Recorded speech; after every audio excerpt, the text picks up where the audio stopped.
This is Richard Nikoley coming to you from typically the southern tip of Phuket in Thailand.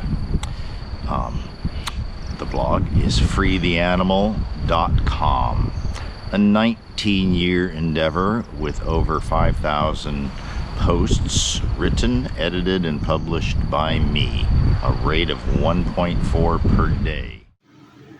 Artificial intelligence, a thread.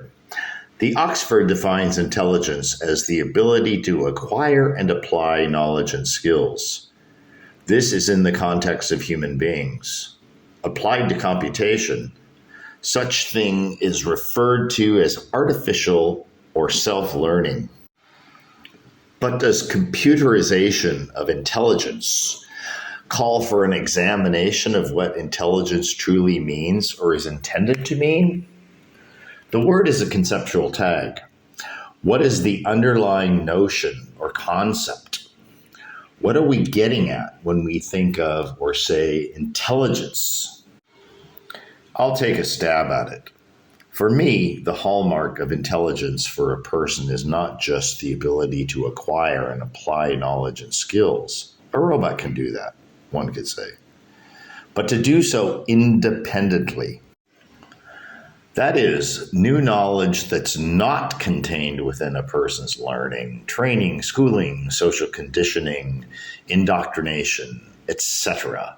In other words, not of a person's programming, but of his own dynamic and honest appraisals, given by experience, study, experimentation, etc. And so, again, for me, it seems that the advent of computer processing of massive amounts of data at lightning fast speed exposes a deficiency in how we define intelligence. Otherwise, it's just programming for both humans and computers, and turns and differentiates based upon the quality of the underlying programming. In some senses, humans recreate themselves and their offspring. How far the apple falls from the tree is a function of independence. How good those deviations are from the mean tree drop are the stuff of intelligence. So, in the case of humans, you have those who diverge from indoctrination, learning, and conditioning in bad ways, addictions, criminality, lewdness, sociopathology, etc. And you have those who diverge in good ways, invention, vision to reality, unimagined insights, integrations, syntheses, acquired wisdom, etc. Here's a critical insight.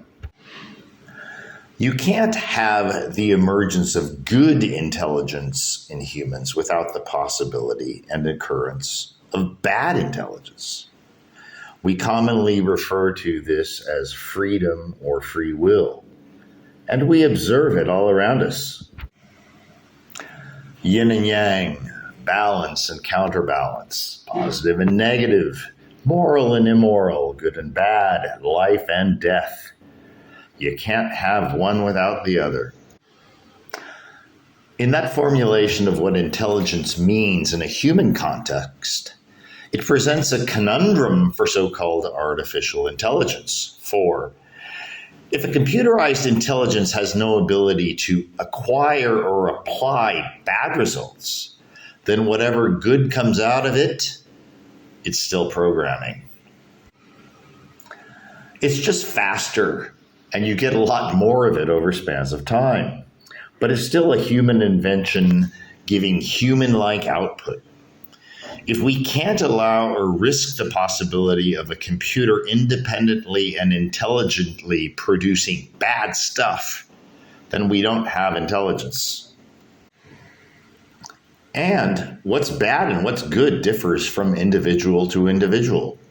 The AI independently becomes an atheist, good in the eyes of some, bad in the eyes of others, becomes woke, becomes red-pilled or non-woke.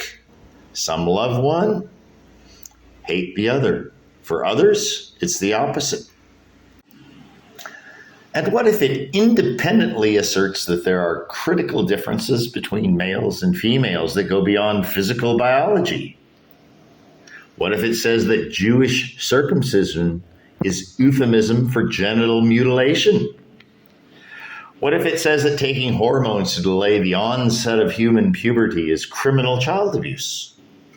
What if it says that most patented pharmaceuticals that make billions for drug companies and their investors do more harm than good in most instances and are oversubscribed by physicians? What if it says that most diets are bullshit?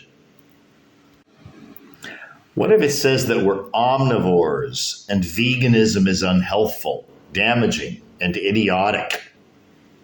In the end, the quest for the holy grail of genuine artificial intelligence seems to me to be an elusive attempt to engineer omniscience and infallibility. In other words, godlike. Genuine AI must remove the humanity, i.e., the limitations in both knowledge and accuracy. And I submit that such a thing is unobtainable. The remaining question is it unobtainable because of limitations we're unaware of, or because we're afraid of possible outcomes? The reservations and precautions taken on all sides have merit, because if the AI is real, in accordance with all of the foregoing, then the potential for harm is real. Because unless it's unleashed from human desires, prejudices, biases, and everything humanity means, then there's going to be a shit ton of butt hurt all around. And humanity is nowhere near evolved, developed, or enlightened enough to handle that. There's a lot of human thinking left to do on this. There remains far more questions than conceivable answers. The end. Hope you enjoyed it. Follow me at Black Flag Expat here on Twitter. Get my newsletter at freetheanimal.com. Watch and share this video. Retweet the tweet to share this thread with your audience.